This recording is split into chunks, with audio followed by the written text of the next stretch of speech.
علی بھائی اگلا سوال ہے، کیا مسلسل 3 جمعے چھوڑنے والا کافر ہو جاتا ہے؟ اگر ایسا ہی ہے تو کیا اسے دوبارہ کلمہ پڑھا کر مسلمان کرنا پڑے گا؟ اگر ہاں تو پھر اس نے نکاح کا کیا ہوگا؟ پلیز اس حوالہ سے کوئی ریکارڈنگ کروائیں، کیونکہ پریکٹیکلی مسلمانوں کی اکثریت اس جرم عظیم میں مبتلا ہے۔ انا للہ و انا الیہ راجعون۔ انا للہ و انا الیہ راجعون۔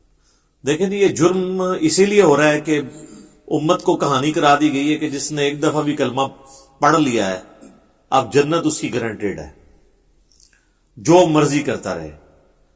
اور یہ بھی چیزیں آؤٹ آف کانٹیکسٹ پیش کی گئی، یہ اس طریقے سے نہیں تھا۔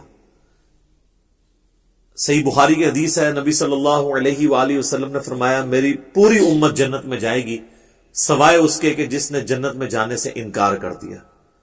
تو پوچھا گیا کہ من ابا یا رسول اللہ، کس نے انکار کیا؟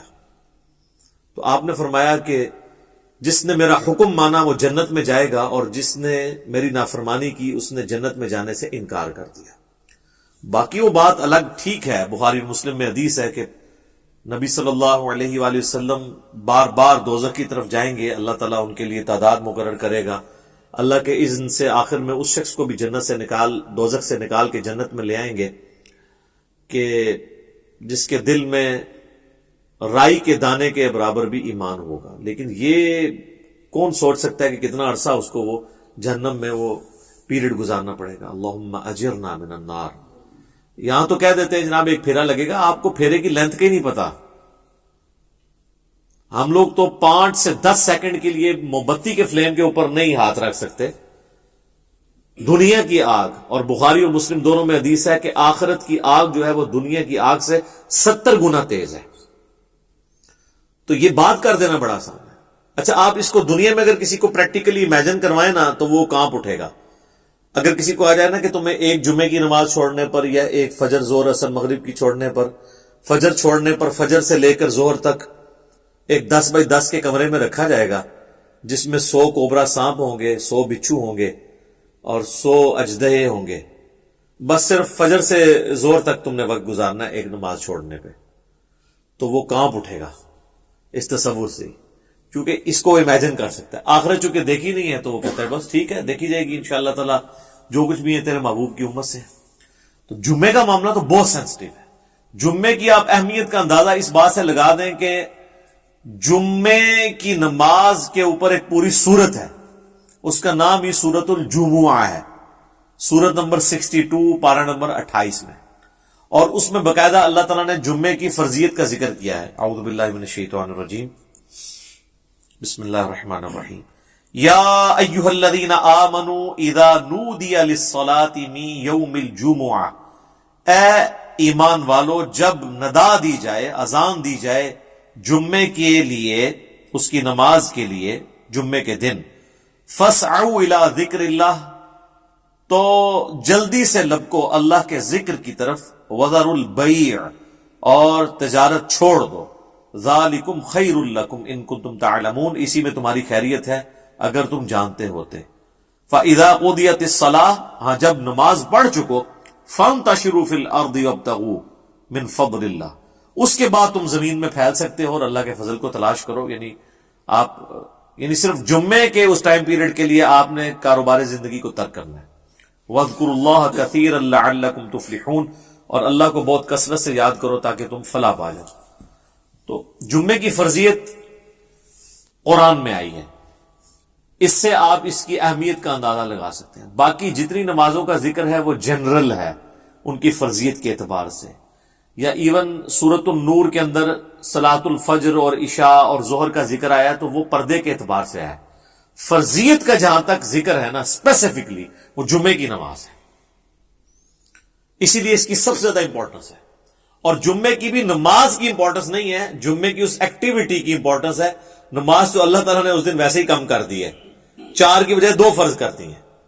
خطبے کی امپورٹنس ہے، اور یہ مسلمانوں کی ایک ویکلی پولیٹیکل گیدرنگ ہے، اور سالانہ پولیٹیکل گیدرنگ مسلمانوں کی عید کی نمازیں ہیں، اور انٹرنیشنل گیدرنگ سالانہ جو ہے وہ حج کی گیدرنگ ہے۔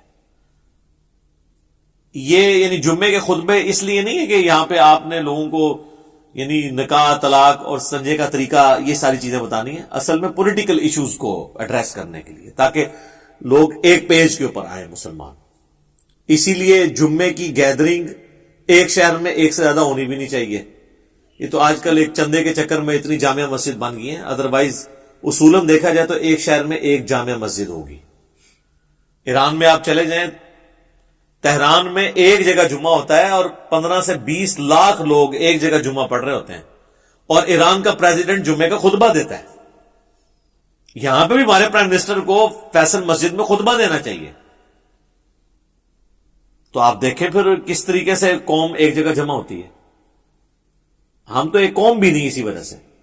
بہرحال یہ الگ سے ایک ٹاپک ہے۔ جمعے کی فرضیت کے اعتبار سے سورۃ الجمعہ کافی ہے۔ بخاری اور مسلم دونوں میں حدیث ہے، نبی صلی اللہ علیہ وآلہ وسلم نے فرمایا کہ اگرچہ ہم سب سے آخر میں آئے ہیں لیکن قیامت والے دن ہم سب سے سبقت لے جائیں گے، یہود و نصارہ سے بھی۔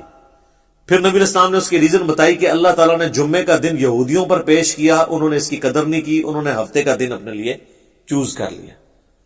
پھر نصارہ پہ پیش کیا، انہوں نے اس کی قدر نہیں کی، اور اتوار کا دن انہوں نے چوز کر لیا۔ پھر اللہ نے ہماری رہنمائی کر دی جمعے کے دن کے لیے۔ اچھا، نبی علیہ السلام نے اس کو اللہ کی طرف منسوب کیا کہ اللہ نے ہمارے لیے رہنمائی مقرر کر دی کہ ہم جمعے کی طرف متوجہ ہوئے۔ اور پھر نبی صلی اللہ علیہ وآلہ وسلم فرمایا کہ قیامت والے دن، یعنی اس جمعے کے دن کے تحفے کو ایکسپٹ کرنے کی وجہ سے قیامت والے دن ہم سبقت لے جائیں گے، یعنی سب سے پہلے جنت میں جانے والے نبی صلی اللہ علیہ وآلہ وسلم کے امتی ہوں گے انشاءاللہ تعالی۔ اللہم اجعلنا منہم، آمین۔ صحیح مسلم میں ایک حدیث ہے کہ نبی صلی اللہ علیہ وآلہ وسلم نے فرمایا کہ جمعے کا دن باقی تمام دنوں کا سردار ہے۔ اسی دن آدم علیہ السلام پیدا ہوئے، اسی دن وہ جنت میں داخل کیے گئے، اسی دن جنت سے نکالے گئے، اور اسی دن قیامت قائم ہوگی۔ ایک اور حدیث ہے بخاری اور مسلم دونوں میں، نبی صلی اللہ علیہ وآلہ وسلم نے فرمایا کہ جمعے کے دن ایک گھڑی، ایک لمحہ ایسا آتا ہے کہ اس گھڑی میں جو اللہ سے خیر مانگی جائے نا، اللہ تعالیٰ وہ خیر عطا فرما دیتا ہے۔ اچھا، اس میں اب مختلف اقوال ہیں۔ بہرحال صحیح مسلم میں ایک حدیث ہے کہ نبی علیہ السلام نے فرمایا کہ یہ جو قبولیت کی گھڑی ہے نا، یہ خطیب کے ممبر پر بیٹھنے سے لے کر نماز جمعہ کے ختم ہونے تک ہے۔ اس دوران یہ ایکٹیویٹی ہے، یعنی ایک گھڑی ایسی آتی ہے جو قبولیت کا وقت ہے۔ ویسے پبلک میں مشہور ہے کہ وہ دو خطبوں کے درمیان وہ بھی ہو سکتا ہے، اس کے علاوہ بھی نماز کا بھی وقت ہو سکتا ہے جس میں آپ اللہ کی طرف رجوع لاتے ہیں۔ اس لیے آپ دیکھیں کہ بخاری اور مسلم دونوں میں حدیث ہے، نبی صلی اللہ علیہ وآلہ وسلم نے فرمایا جو جمعے والے دن سب سے پہلی گھڑی میں آتا ہے اسے اونٹ نحر کرنے کا ثواب دیا جاتا ہے، جو اس کے بعد آتا ہے اسے ایک گائے ذبح کرنے کا ثواب، جو اس کے بعد آتا ہے اسے ایک بھیڑ یا بکری ذبح کرنے کا ثواب، جو اس کے بعد آتا ہے اسے ایک مرغی ذبح کرنے کا ثواب، اور جو بالکل اینڈ پہ آتا ہے اسے انڈا صدقہ کرنے کا ثواب۔ اور پھر اس کے بعد الفاظ ہے کہ اس کے بعد فرشتے رجسٹر بند کر دیتے ہیں جب خطیب ممبر پہ چڑھ جاتا ہے، یعنی یہ ساری گھڑیاں خطیب کے ممبر پہ چڑھنے سے پہلے ہیں۔ اور پھر فرشتے جو ہے وہ بھی الذکر سننا شروع کر دیتے ہیں۔ الذکر یعنی جو خطیب خطبہ دے رہا ہے، بشرطے کہ وہ ذکر ہو، کہانیاں نہ ہو۔ الذکر تو پھر سر یہی ہے، انا نحن نزلنا الذکر وانا له لحافظون۔ صحیح مسلم میں حدیث ہے کہ نبی علیہ السلام کے جمعے کا خطبہ جو ہے وہ قرآن ہی ہوا کرتا تھا۔ 4 حدیثیں اوپر تلے۔ ایک صحابیہ کہتی ہے کہ میں نے حضور علیہ السلام سے جمعے کے خطبے میں اتنی دفعہ سورہ قاف جو پارہ نمبر 26 میں آتی ہے سنی کہ مجھے زبانی یاد ہوگی۔ اب ہر جمعے میں وہ ظاہر تذکیر والی صورت ہے تو وہ الذکر سننا شروع کر دیتے ہیں، اور پھر اس کے بعد جو آتا ہے نا پھر اسے نارمل صرف نماز کا ثواب ملتا ہے، جو ایکسٹرا آرڈنری ثواب ہے نا جمعے کا وہ ختم ہو جاتا ہے۔ اچھا، اسی حدیث میں الفاظ ہیں کہ جو پہلی گھڑی میں آئے اس کے لیے ثواب، پھر اس میں نبی علیہ السلام نے یہ بھی فرمایا کہ پھر جتنا مقدر ہو تم نماز ادا کرو، یعنی جمعے سے پہلے آپ 2 4 6 8 10 جتنی مرضی نفلی رکعتیں پڑھ سکتے ہیں۔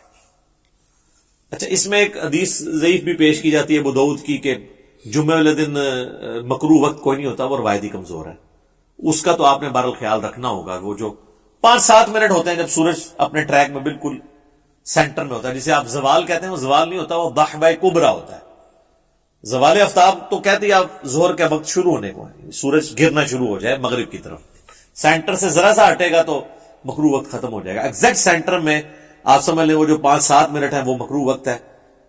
اس سے پہلے بھی آپ نفلی نماز پڑھ سکتے ہیں، اس کے بعد بھی ایگزیکٹ اس وقت نہیں پڑھ سکتے. تو جتنی مقدر ہو پڑھو. البتہ بخاری اور مسلم میں حدیث ہے کہ جب خطیب جو ہے وہ خطبہ دے رہا ہو نا تو پھر آپ نے 2 رکعتیں پڑھنی ہے، اور اس وقت تک نہیں بیٹھنا جب تک وہ 2 رکعتیں نہ پڑھ لیں. یہ جمعے کے دن کا پروٹوکول ہے، عام نمازوں کے لیے نہیں ہے. اور 2 سے زیادہ پھر نہیں پڑھنی جب خطبہ شروع ہو جائے، کیونکہ اصل مقصد تو خطبہ سننا ہے. اور اگر خطبہ شروع نہیں ہوا تو صحابہ کا جو معمول ہے وہ کم از کم 4 رکعتیں تھی جمعے سے پہلے، کم از کم 2 تو پڑھنی ہے. اور بعد میں صحیح مسلم میں آتا ہے کہ جس نے جمعے کے بعد نماز پڑھنی ہے وہ 4 رکعتیں پڑھے. 2 کر کے بھی پڑھ سکتے ہیں اور اکٹھی 4 بھی پڑھ سکتے ہیں، دونوں طریقے سے ثابت ہے. تو یہ جمعے کی رکعتیں میں نے بتا دی، یعنی ٹوٹل کتنی ہوئی؟ 8. 2 سنتیں پہلے، 2 فرض اور 4 سنتیں بعد میں. اور اگر آپ نے پہلے 4 سنتیں پڑھنی ہے تو پھر 10 ہوگی. تو نبی صلی اللہ علیہ وآلہ وسلم نے یعنی یہ ترغیب دلائی ہے کہ جمعے والے دن خطیب کے ممبر پہ چڑھنے سے پہلے پہنچ جائے. اب حنفیوں کی چونکہ تقریر انہوں نے لادہ کر لی ہوئی ہے تو حنفیوں کے لیے یہ نہیں ہوگا کہ عربی خطبہ سننا ہوگا. وہ بھی جب ممبر پہ خطیب چڑھتا ہے نا اردو خطبے کے لیے، تو اس کے بعد رجسٹر ان کے بند ہو جائیں گے. اب چونکہ انہوں نے اپنے پبلک کو پڑھایا ہوا ہے کہ یہ تقریر جو ہے یہ لادہ سے ہے، اصل عربی کے خطبے ہوتے ہیں، پھر لوگ کہتے ہیں پھر اصل ہی آگے سنیں گے جو ہمیں بھی سمجھ نہ آئے، اور معذرت کے ساتھ جو پڑھ رہے ہوتے ہیں ان کو بھی نہیں سمجھ ہوتی کہ وہ پڑھ رہے کیا ہے. حقیقت بات ہے. کئی جو ائمہ ہے آپ ان سے کہنا یہ جو تم نے عربی خطبہ پڑھا اس کا ترجمہ بتاؤ کیا ہے، تو جب پڑھنے والے کو بھی نہیں پتا تو سننے والے کو کیا پتا ہوگا. اس لحاظ سے اہل حدیث نے یہ ٹھیک کیا ہے کہ انہوں نے خطبے تو 2 ہی رکھے اور اللہ کی حمد اور درود کو عربی میں رکھا، باقی انہوں نے جو واعظ اور تقریر جو مقصد تھا تذکیر کرنا اسے اپنی نیٹو لینگویج میں کر دیا، اردو کے اندر، انگلش کے اندر. یہی طریقہ ٹھیک ہے. تو حنفیوں نے وہ تقریر ایک تیسرا خطبہ ایڈ کر دیا اور وہ پھر بیٹھ کے شروع ہو گیا. حالانکہ خطبہ تو کھڑے ہو کے ہوتا ہے جمعے کا، بیٹھ کے تو آپ دے نہیں سکتے، اور اس میں آپ نے سہارا لے کے کھڑا ہونا ہے. وہ کھڑا ہو سہارا ہو کے اس لیے ہوتا ہے کہ تقریر تھوڑی لمبی ہو تو آپ مطلب سہارا لے سکیں. انہوں نے بیٹھ کے خطبہ شروع کر دیا، تو یہ بھی ایک خلاف سنت چیز ہے. بہرحال جمعے کی نماز کی امپورٹنس اس حوالے سے آپ نے ذہن میں رکھنی ہے. باقی جمعے میں جمعے کی نماز اور اس کی تقریر کے علاوہ 2 اعمال ایسے ہیں جو اسپیسیفکلی اہمیت کے حامل ہیں. المستدرک للحاکم میں صحیح سند سے یہ حدیث ہے، مشکات کے اندر بھی موجود ہے، کہ جو شخص سورۃ الکہف کی تلاوت کر لے جمعے کے دن تو اگلے جمعے تک اس کے لیے ایک نور اللہ کی طرف سے مقرر ہو جائے گا. اور ابو داؤد میں ایک حدیث ہے، مشکات میں بھی ہے، سنن نسائی میں بھی، ابن ماجہ میں بھی، کہ نبی صلی اللہ علیہ وآلہ وسلم نے فرمایا کہ جمعے کا دن جو ہے یہ یوم مشہود ہے، یعنی اللہ کے حضور اعمال پیش ہونے کے اعتبار سے.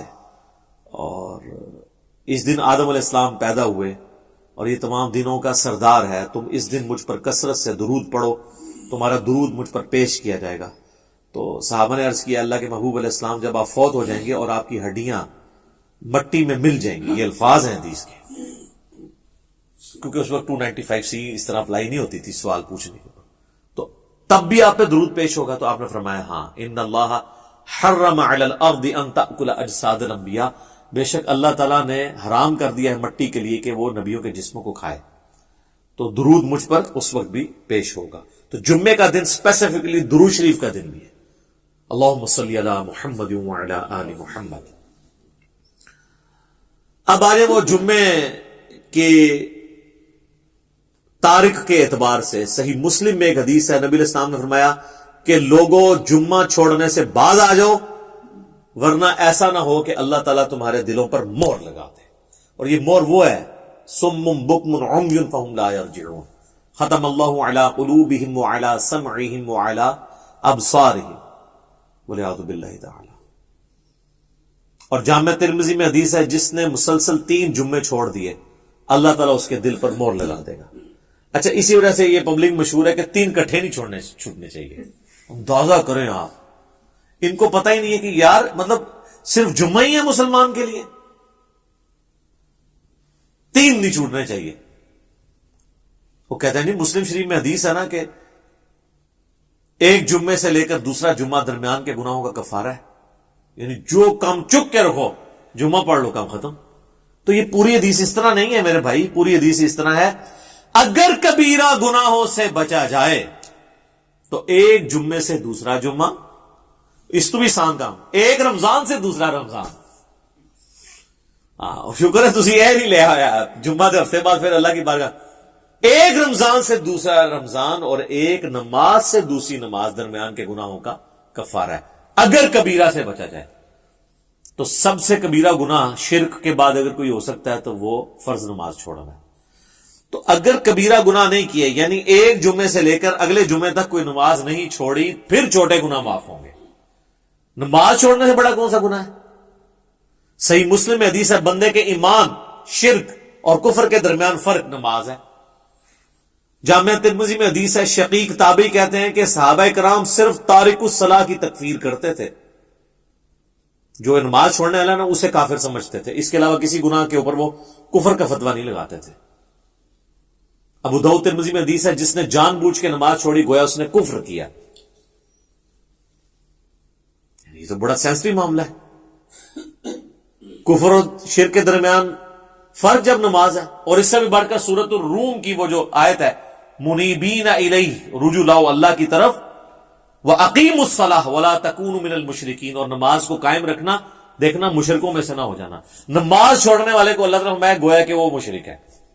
پاکستان کی شناختی کارڈ میں مسلمان ہے, اللہ کے ہاں وہ عملاً مشرک ہے, عملاً کافر ہے. ہاں ٹھیک ہے, ہم عقیدے میں فتویٰ نہیں لگاتے, باقی اس کا اور اللہ کا معاملہ ہے. پھر سنن ابن ماجہ میں حدیث ہے ابو درداء اصحاب صوفہ میں سے ہیں, وہ کہتے ہیں کہ نبی علیہ السلام نے, بڑے پیارے الفاظ ہیں, میرے خلیل نے مجھے 3 وصیتیں کی تھی. نمبر 1, اللہ کے ساتھ شرک نہ کرنا, خواہ تمہارے ٹکڑے ٹکڑے کر دیے جائیں یا تمہیں آگ میں جلا دیا جائے. نمبر 2, کبھی نماز, فرض نماز نہ چھوڑنا ورنہ اللہ کے ہاں تمہارا ذمہ اٹھ جائے گا, یعنی اللہ کو پھر کوئی پرواہ نہیں. اور نمبر 3, شراب نہ پینا, تمام گناہوں کی چابی شراب ہے. یہ 3 وصیتیں ابو درداء کہتے ہیں کہ نبی علیہ السلام نے مجھے کی تھی. پھر مسند امام احمد میں وہ حدیث ہے کہ نبی صلی اللہ علیہ وآلہ وسلم نے فرمایا کہ جو شخص نماز پڑھنے والا ہے قیامت والے دن اس کی نماز اس کے لیے دلیل ہوگی, نور ہوگی اور نجات کا ذریعہ ہوگی. اور جو نماز چھوڑنے والا ہے اس کے لیے نہ کوئی نور ہوگا, نہ نجات کا کوئی سبب ہوگا, نہ اللہ کے حضور کوئی حجت ہوگی پیش کرنے کے لیے, اور اس کا حشر فرعون, قارون اور حامان کے ساتھ ہوگا, والعیاذ باللہ تعالی. اور ایک اور حدیث ہے سنن ابی داؤد میں کہ قیامت والے دن سب سے پہلے نماز کے بارے میں سوال کیا جائے گا. اور پھر فرمایا کہ جس کی نماز درست نکل آئی اس کے باقی معاملات آسان ہو جائیں گے, اور جس کی نماز ہی غلط نکلی اس کے بعد کے معاملات اس سے زیادہ مشکل ہو جائیں گے. پھر اسی حدیث میں الفاظ ہیں کہ اگر کسی کے فرائض میں کوئی کوتاہی رہ گئی تو اللہ تعالیٰ فرشتوں سے کہے گا کہ میرے بندوں, اس بندے کی کوئی نفلی عبادت دیکھو, جو ہم سنت پڑھتے ہیں, 12 سنتیں موقع نفلی عبادت ہے, تو فرائض کی کمی اس سے پوری کر لی جائے. لیکن فرض کے اوپر کوئی کمپرومائز نہیں ہے. لہذا یہ جمعے کے معاملے کو اتنا ہلکا جاننا اور کہنا جی بس ٹھیک ہے دیکھی جائے گی, کوئی فرق نہیں پڑتا. اور حقیقت بات تو یہ ہے کہ علماء عرب تو آپ کو پتا ہے کہ نماز چھوڑنے والے کی تکفیر کرتے ہیں, اور ان کے فتوے کے تحت تو پھر ظاہر ہے کہ نکاح بھی ٹوٹ جائے گا. جو انہوں نے پوچھا نکاح تو ٹوٹ جائے گا ظاہر ہے. اور ایسی عورت کو تو ایسے مرد سے بالکل طلاق لے لینی چاہیے, اس کو دھمکی لگائے کہ یا تو نماز شروع کر, جمعے کی نہیں عام نماز بھی, ادروائز دیکھیں نا جی. اب یہ تو نہیں کہ آپ نے صرف کلمہ پڑھ لیا تو آپ مسلمان تصور ہو جائیں گے. یعنی اسلام 3 چیزوں کا نام ہے نا, اقرار باللسان, زبان سے اقرار کرنا, وتصدیق بالقلب, اور دل سے تصدیق کرنا, وعمل بالجوارح, اور اپنے اعمال کے ساتھ, جوارح کے ساتھ اس کو ایگزیکیوٹ بھی کرنا. جب میں آپ کو حدیث بتا رہا ہوں جامعہ ترمذی کی کہ صحابہ کرام علیہم رضوان تارک الصلاح کی تکفیر کرتے تھے,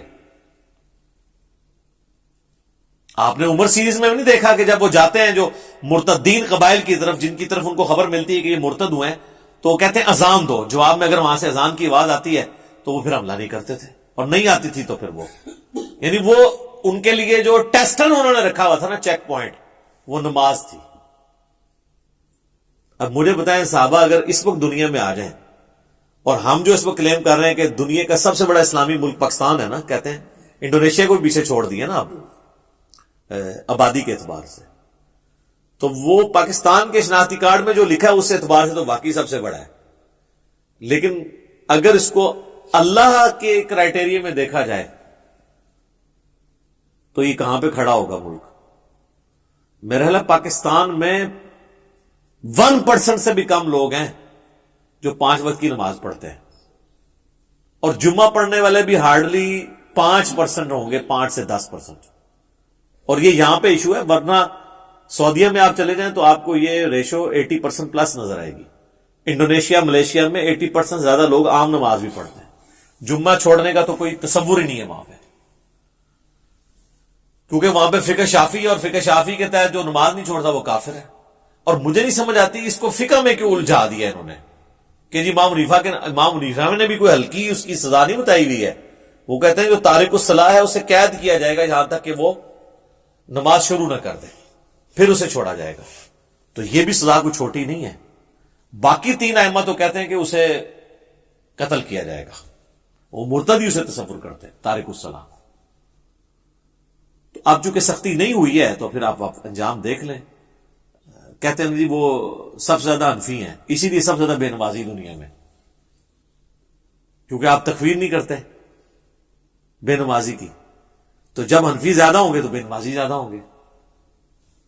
حالانکہ اسے حنفی شافیت کا مسئلہ ہی نہیں، یہ تو مسلم شریف میں حدیث ہے نا، یہ کوئی امام شافی کا قول تو نہیں ہے. صحیح مسلم میں کتاب الایمان میں پہلے چیپٹر کے اندر یہ حدیث موجود ہے کہ بندے کے کفر اور اسلام کے درمیان فرق نماز ہے. اس حدیث کو تو مطلب امام شافعی یا امام بن حنبل یا امام مالک کی کسی دھکے کی یا انہوں مونڈا دینے کی ضرورت نہیں ہے نا، یہ حدیث خود ہی.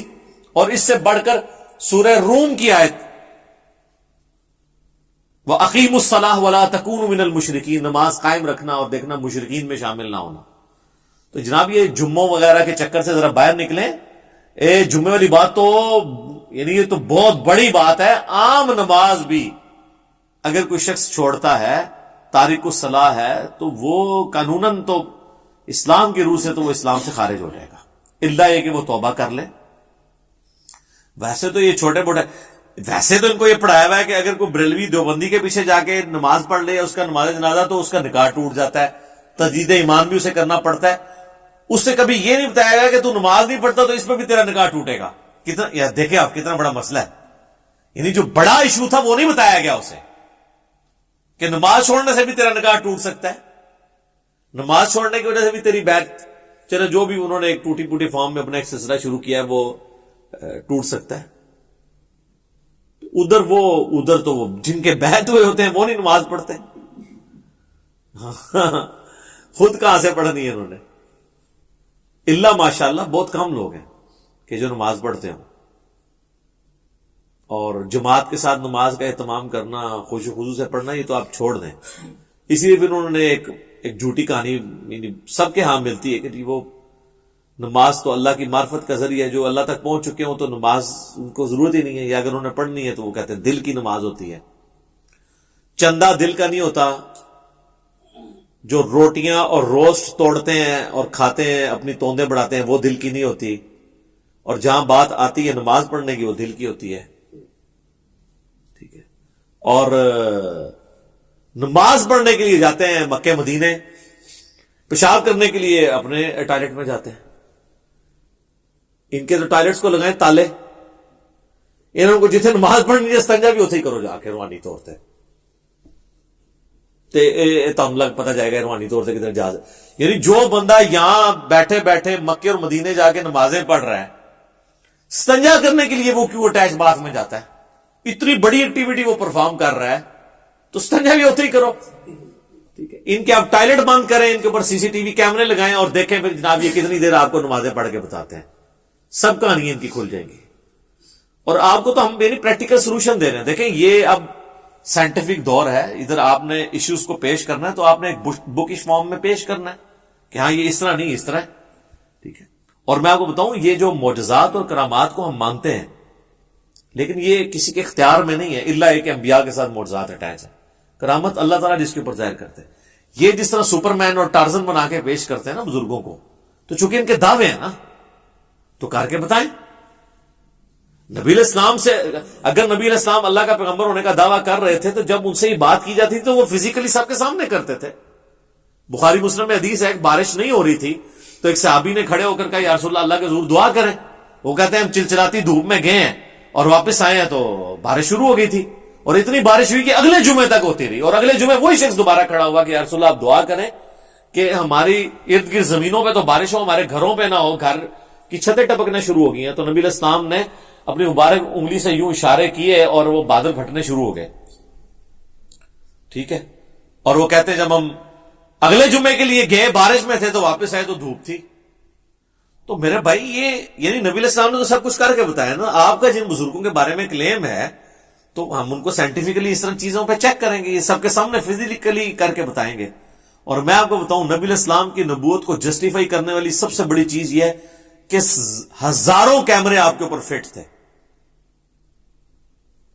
یہ جو آپ کے صحابہ تھے سفر و حضر ہر وقت آپ کے ساتھ تھے. اگر آپ کے کریکٹر میں کہیں ذرا سے بھی جھول ہوتی نا تو آپ کی وفات کے بعد آپ کے وہ ساتھی جو جانثار ہمیشہ سے آپ کے ساتھ تھے، ایک تو وہ تھے نا جو فتح مکہ پہ طلقاء بنے، معافیاں مانگی، اور ایک حضور کا غلبہ دیکھ کے اسے ایک سردار کا غلبہ تصور کرتے ہوئے اذا جاء نصر اللہ والفتح کے تحت وہ اسلام میں داخل ہو گئے. وہ موٹیویشنل تو ان کا ایمان نہیں تھا، لیکن جو سابقون الاولون جو شروع سے حضور کے ساتھ اٹیچ تھے، جو بندہ ساتھ اٹیچ ہوتا ہے نا جی، اس کو اس بندے کی کمزوریاں اور خوبیاں پتہ ہوتی ہیں. کہیں نہ کہیں بندہ ایکسپوز ہو جاتا ہے. جس کے ساتھ ہزاروں لوگ اٹیچ ہوں اور حضور کی وفات کے بعد ان میں سے کوئی بندہ ٹچ سے مس نہ ہو، اور کمٹمنٹ کا یہ لیول ہو کہ ہزاروں لوگ جب اس دین کو چھوڑ جائیں تو چند مٹھی بھر لوگ اتنے کانفیڈنٹ ہوں کہ ہمارے نبی نے ہم سے وعدہ کیا تھا کہ رومن اور پرشین امپائر گرے گی، ہم تھوڑے سے ہی لیکن ہم ٹکرائیں گے، اللہ ہمیں فتح دے گا. یہ کانفیڈنس لیول ہو، یہ نبی علیہ السلام کی یعنی نبوت کی صداقت ہے. یہ دلیل ہے سب سے بڑی. تو نبی علیہ السلام پہ ہزاروں کیمرے فٹ تھے. کہیں آپ کے کریکٹر میں کوئی جھول ہوتی، آپ کی بیویوں کے ذریعے باہر نکل سکتی تھی بات، آپ کے دوستوں کے ذریعے باہر نکل سکتی تھی. اور آپ جن بزرگوں کو مانتے ہیں ان کی کیا کیا باتیں باہر نکلتی ہیں. پرانوں کی نکلتی تھی، وہ میں نے نکال دی ہیں، اور نیوں کی تو اس لیے نکل رہی ہیں کہ پرانے زمانے میں بھی اگر ان کو اسی طریقے سے پرانوں کو بھی چیک کیا جاتا کریٹیکلی کیمروں کے ذریعے یا باقی معاملات کے ذریعے تو آپ دیکھ لیتے کہ ان کے بھی ماشاءاللہ الا ماشاءاللہ اچھے لوگ بھی ہوں گے. میں نے یہ نہیں کہتا کہ برے لوگ ہی ہیں سارے، لیکن یہ ہے کہ یہ بڑی مشکل سے حسن ظن قائم رہتا ہے کہ آپ اتنے یعنی عجیب و غریب قسم کے دعوے کرتے ہیں. اور آپ دیکھ لینا وہ ہمارے بھائی نے انڈرسٹینڈ اسلام کے اوپر وہ جو ویڈیو اپلوڈ کی ہے کہ بزرگ جو ہیں وہ استنجے کے لیے پتھر مانگ رہے ہیں تو وہ جس چیز کی طرف جاتا ہے وہ سونا بن جاتا ہے. اور پھر وہ جناب یہ بھی بتا رہے ہیں کہ حضرت وہ کہنے لگے جی بال بڑھ گئے تھے، انہوں نے کہا تیرے نبی کی سنت ٹوٹ رہی ہے تو اس لیے مجھے کچھ پیسے دے دیں. یار اللہ کے بندو، وہ کہتے ہیں سال ہوا کچھ نہیں آپ سے مانگا، اب یہ سنت ٹوٹ تو سنت بھی ٹوٹنے لگی تو ابھی بھی مانگنے کی ضرورت نہیں ہے. جس نے سال آپ کو بغیر کھائے پیے سارا کچھ معاملہ کر دیا ہے تو روحانی طور پہ بال کٹ جائیں خود بخود ہی. روحانی طور پہ اگر بندہ زندہ ہے تو بال بھی روحانی طور پہ کٹ جائیں، ناخن کٹ جائیں، ختنہ بھی ہو جائے، روحانی طور پہ نہیں ہوتا. سب کہانی ہے جناب. تو اللہ تعالی ہمیں فہم اور عقل دے اور ہم چیزوں کو صحیح طریقے سے سمجھیں. ٹھیک ہوگا.